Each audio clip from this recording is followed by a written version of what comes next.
नमस्कार बच्चों, this is Ram Bishnoi and you are watching geography group.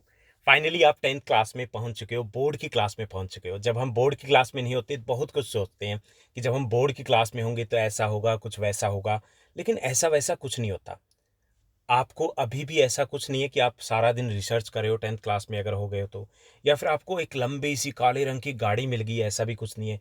घर पे इज्जत बढ़ गई है, आपको मटर नहीं छीलने पड़ते, आपको मार्केट से धनिया नहीं लेके आना होता। तो ऐसा कुछ नहीं हुआ है। वैसा ही चल रहा है जैसा कि 9th क्लास में था।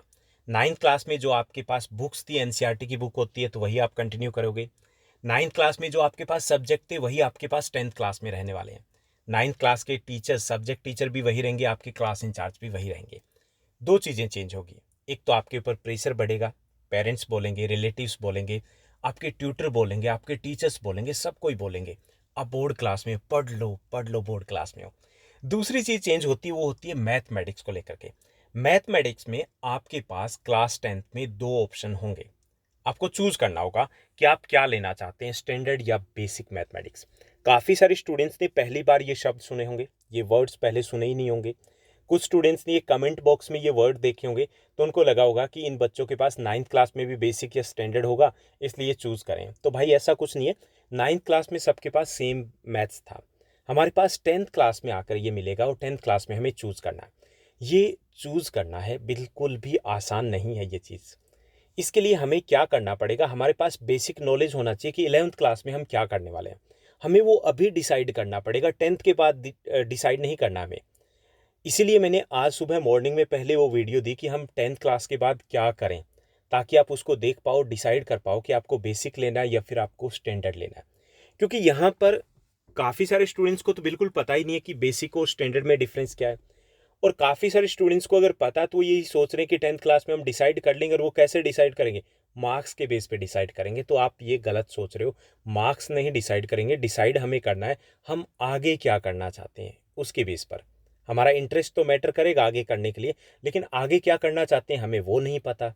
अगर वो नहीं पता तो हम डिसाइड कैसे करेंगे? और यहाँ पर अगर हमने ये चूज़ करने में कुछ गड़बड़ कर दी, तो आगे शायद हमारे पास हम बाद में डिसाइड करें कि ओह, हमें तो ये करना था, अब तो हम कर ही नहीं सकते।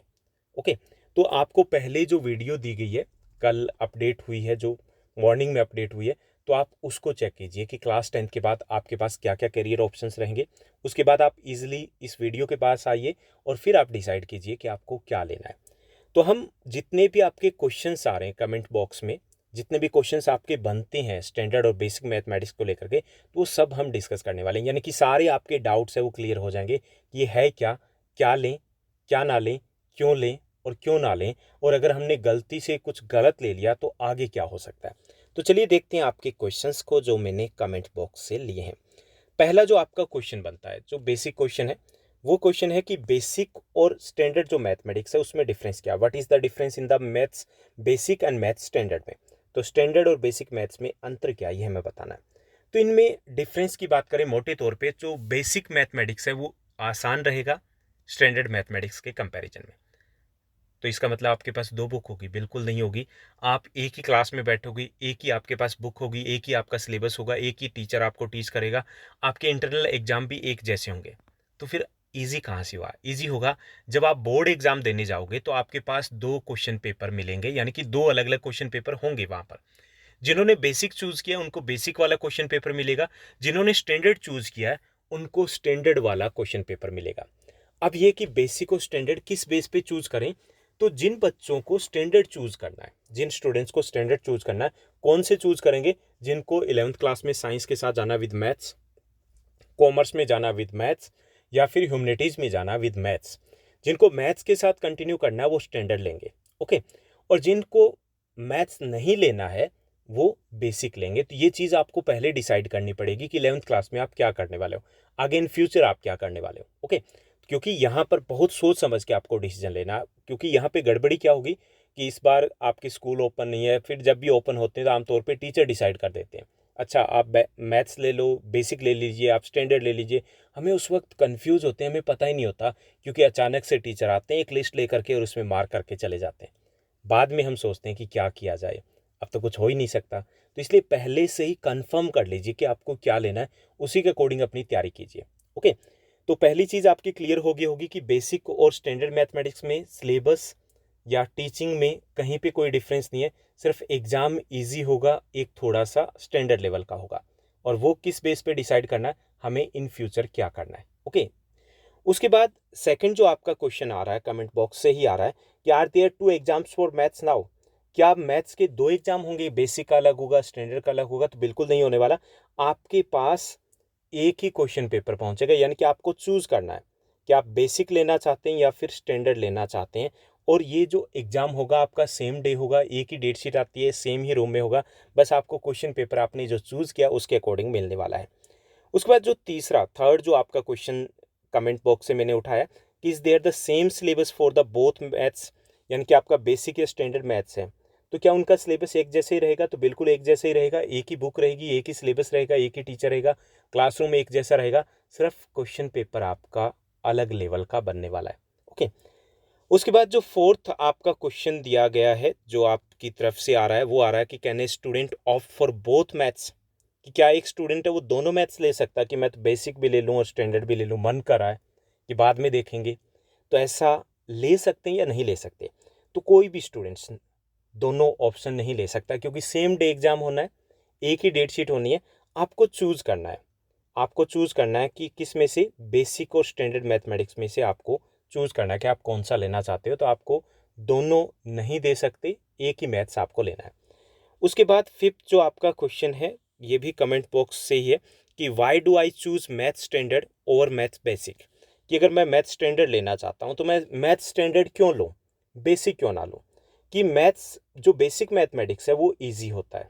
ओके, लेकिन अगर आपको 11th क्लास में या 12th क्लास में मैथमेटिक्स के साथ जाना है, जैसे कि आपको नॉन मेडिकल करना है, इंजीनियरिंग की स्टडी करनी है, काफ़ी सारे स्कूल्स में ये होता है कि साइंस में मैथ्स कंपलसरी भी होता है, आपको बायो भी ले रहे हो तो भी मैथ्स लेना होता है, कॉमर्स में आप जा रहे हो तो आप मैथ्स के साथ अगर जा रहे हो तो आपको मैथ्स लेना है, कुछ बच्चे हैं जो ह्यूमनिटीज़ में भी आर्ट्स में भी मैथ्स के साथ चलते हैं, तो उन स्टूडेंट्स को मैथ्स लेना है।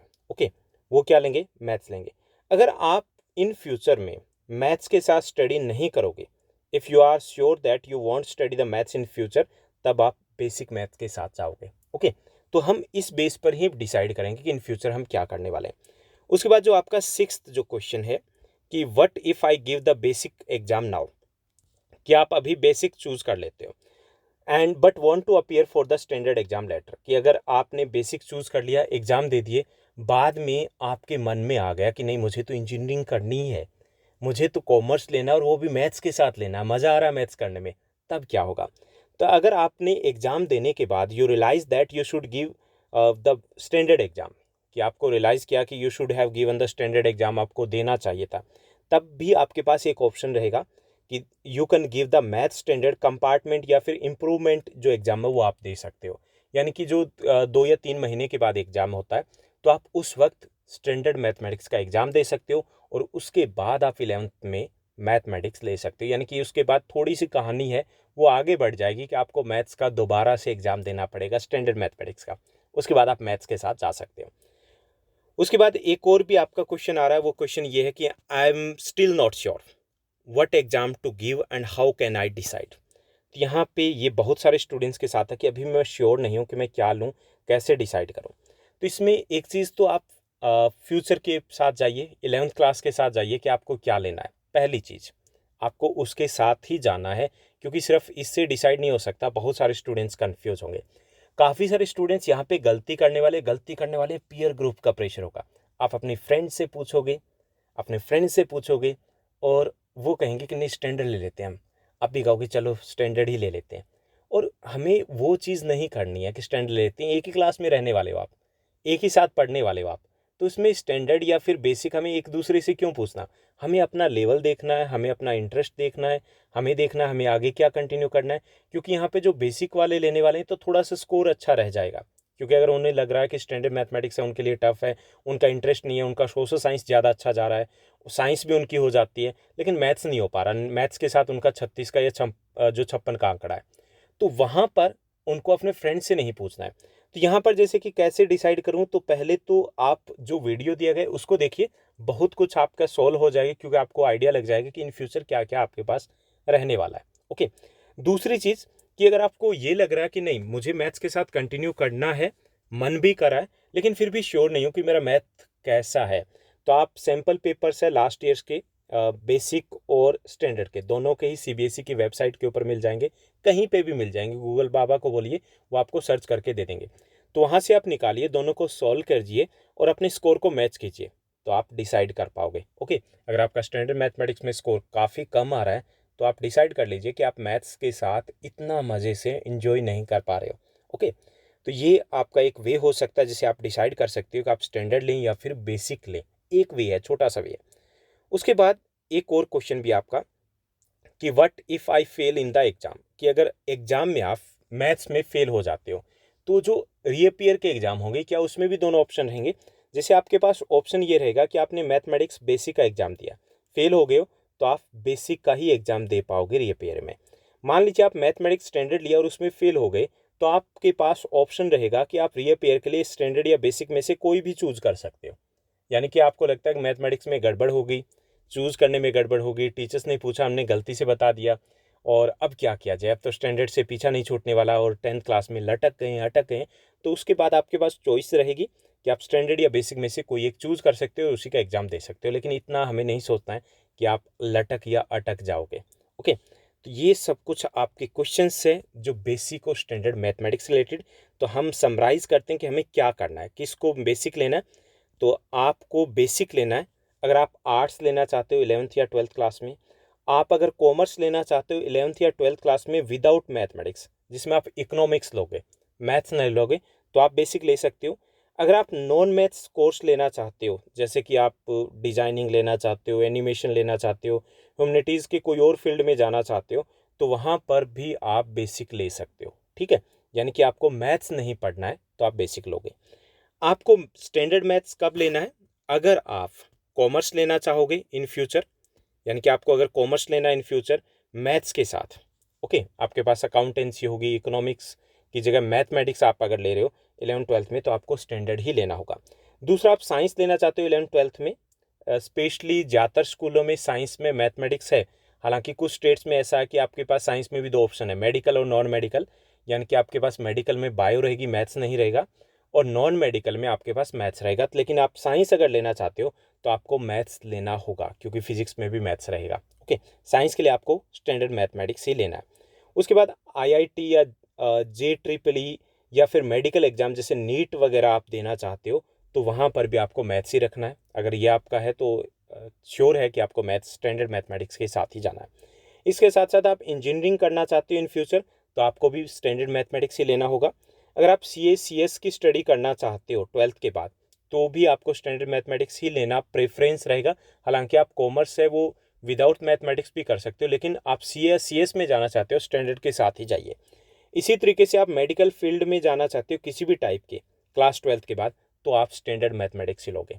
ओके, अब ये कि आपको ये नहीं पता कि कॉमर्स क्या है, ह्यूमैनिटीज़ क्या है, साइंस में क्या रहेगा, कौन से सब्जेक्ट पढ़ने पड़ेंगे, तो उसके लिए जो वीडियो है उसका लिंक आपको डिस्क्रिप्शन बॉक्स में मिल जाएगा, या फिर आप ज्योग्राफी गुरु स्पेशल में जाइए, वहाँ पे मिलेगा व्हाट आफ्टर क्लास 10th के बाद हम क्या लें। तो वहाँ से उस वीडियो को देखिए, तो आपके सारे डाउट्स है वो क्लियर हो जाएंगे, ताकि आप ठीक से डिसाइड कर पाओ। यहाँ पे गलती नहीं करनी हमें। ओके, तो उम्मीद करता हूँ आपके सारे डाउट्स हैं जो मैथमेटिक्स से रिलेटेड है, बेसिक या स्टैंडर्ड से रिलेटेड, वो आपके क्लियर हो गए होंगे।